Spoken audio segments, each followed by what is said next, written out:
एक के बाद एक नरेश मीणा को जेल में डालते जा रहे हैं और रिहाई की उनकी मांग अब बड़ी होती जा रही है। बहुत सारे दिलासे दिए गए सरकार के द्वारा, लेकिन कुछ भी अभी तक नहीं हुआ। और इस मुद्दे पर लगातार संघर्ष करने वाले जो अहम नेताओं हैं उनमें से एक मनोज मीणा भी हमारे साथ हैं। मनोज जी, गलती क्या थी? समरावता के लिए आवाज़ उठाना गलती थी या झालावाड़ के लिए आवाज़ उठाना गलती थी?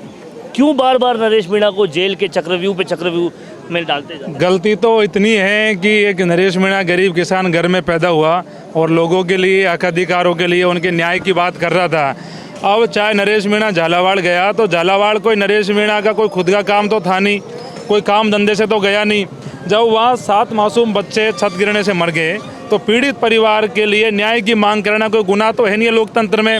नरेश मीणा ने कहा कि जो पीड़ित परिवार है उनको 1 करोड़ का मुआवजा मिले, 10 बीघा ज़मीन मिले, सरकारी नौकरी मिले। कोई गलत मांग तो कर नहीं रहे। कोई नरेश मीणा कोई आतंकवादी तो है नहीं है जो बार बार उठा के आप जेल में डाल रहे हो। तो भजनलाल सरकार लाठी के दम पे लोकतंत्र को चलाना चाहती है, जो ये हो नहीं सकता। आज पूरे राजस्थान में इस बात का विरोध है और लोगों में बड़ा गुस्सा है कि जो सरकार लाठी के दम पे न्याय की आवाज़ को दबाने का काम कर रही है, ये गलत है। और आप इसी का परिणाम देख रहे हो, जगह जगह लोग ज्ञापन दे रहे हैं, जगह जगह लोग आवाज़ उठा रहे हैं। और जब तक झालावाड़ के 7 मासूम बच्चों को 1 करोड़ का मुआवजा नहीं मिलेगा, जब तक ये न्याय की लड़ाई जारी रहेगी, नरेश मीणा को जब तक सरकार नहीं छोड़ेगी, ये न्याय की लड़ाई जारी रहेगी। आज 8 तारीख है और आज तक उनको जेसी करा गया था।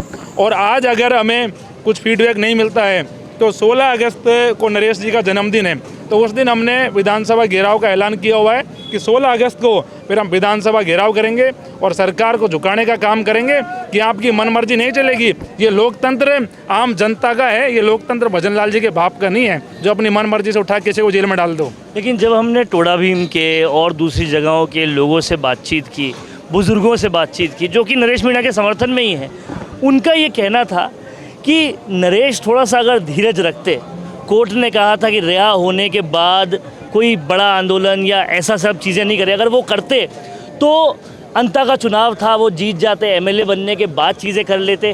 क्या आपको लगता है भाव विभोर वो ज़्यादा हो गए, उसके चक्कर में ये सब कुछ? देखो, गांव से आने वाला हर व्यक्ति भावुक होता है, इसमें कोई दो राय नहीं है।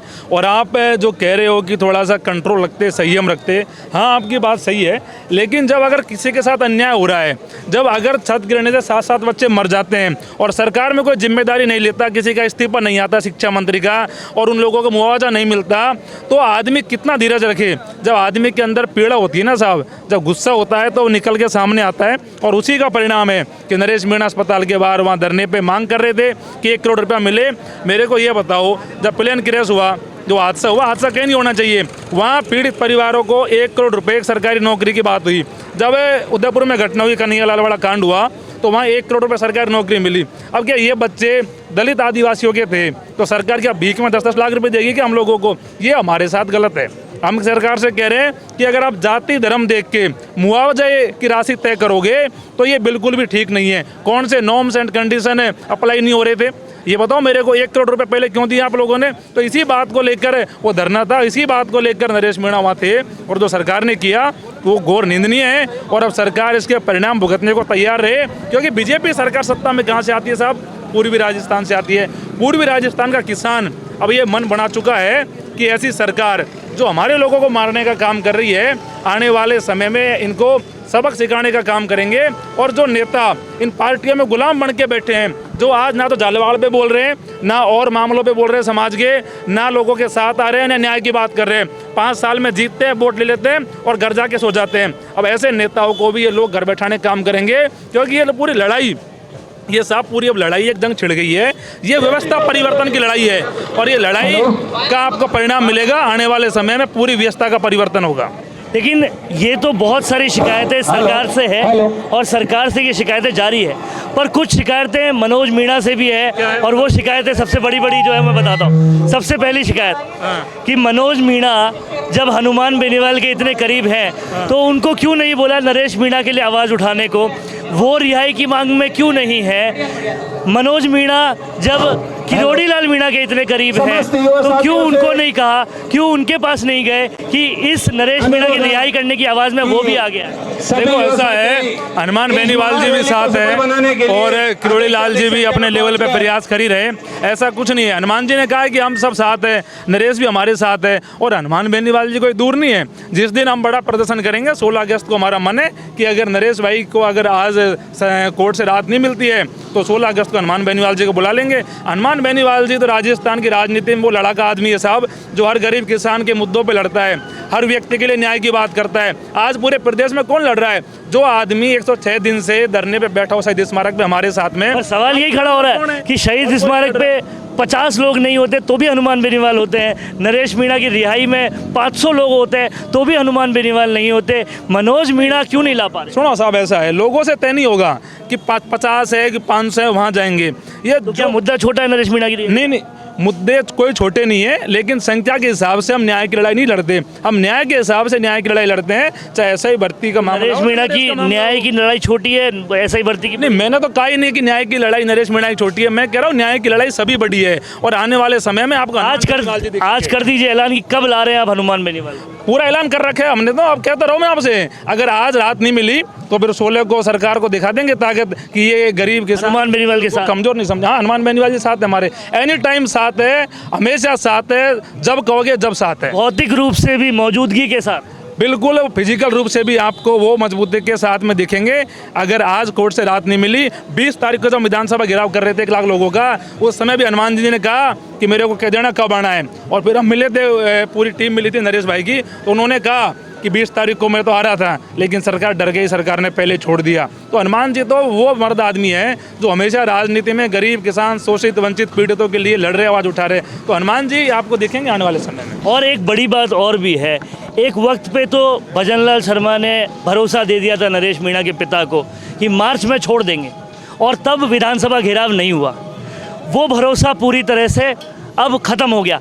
तो अब क्या विधानसभा में डबल पावर के साथ आकर दिखाया जाएगा कि जब धोखा दिया है तो सिला पूरा मिलेगा? सुनो, भजनलाल जी तो क्या झूठे आदमी है, कुछ भी कह देते हैं, उनको कौन सीरियस ले रहा है? कोई नहीं ले रहा। भजनलाल जी के कहने से क्या हो रहा है? भजनलाल जी ने कहा गिरिराज जी महाराज की कसम खाता हूँ, आपके बेटे 1 महीने में बाहर आ जाएगा, 4 महीने में बाहर आया। फिर भजनलाल जी कह रहे हैं कि मेरी कोई सुन नहीं रहा, मेरी चल नहीं रही। तो मैं कह रहा हूँ मुख्यमंत्री क्यों? जब आप 1 महीने में अगर आपने नरेश जी के परिवार को भरोसा दिलाया, उनके पिताजी को भरोसा दिलाया, और अगर आप 1 महीने में उन्हें बाहर नहीं निकाल पाए तो आप मुख्यमंत्री क्यों? आप छोड़ दीजिए कुर्सी। वो कह रहे हैं कि जो लोग कह रहे हैं कि ओम बिरला की चलती है राजस्थान में, तो ओम बिरला को बनाओ फिर मुख्यमंत्री। भाई जिसकी चलती है उसको बनाओ, हमें थोड़ी पता किसकी चलती है।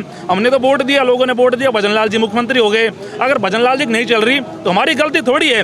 लेकिन गरीब किसान के बेटे को इस प्रकार जेल में रखना और उनके पिताजी को ठगना, ये दोनों चीज़ें गलत है और ये नहीं होनी चाहिए। भजनलाल जी ने गरीब किसान के भरोसे को तोड़ा है और इसको लेकर उन्हें आगे तैयार रहना चाहिए कि लोग विरोध करेंगे। पर लोगों का एक और कहना है कि नरेश मीणा जब रिहा होकर बाहर आए तो वो सबकी बुराई कर रहे हैं, सारे नेताओं की, केवल भजनलाल शर्मा की तारीफ कर रहे हैं। तो क्या अंता से बीजेपी टिकट दे रही है, ऐसा कुछ हो रहा है क्या? सुनो, मैंने ज़्यादा सुना नहीं कि नरेश मीणा जी ने भजनलाल की तारीफ करी, क्या करा, लेकिन मेरा मानना है कि भजनलाल जी तारीफ के योग्य तो नहीं है।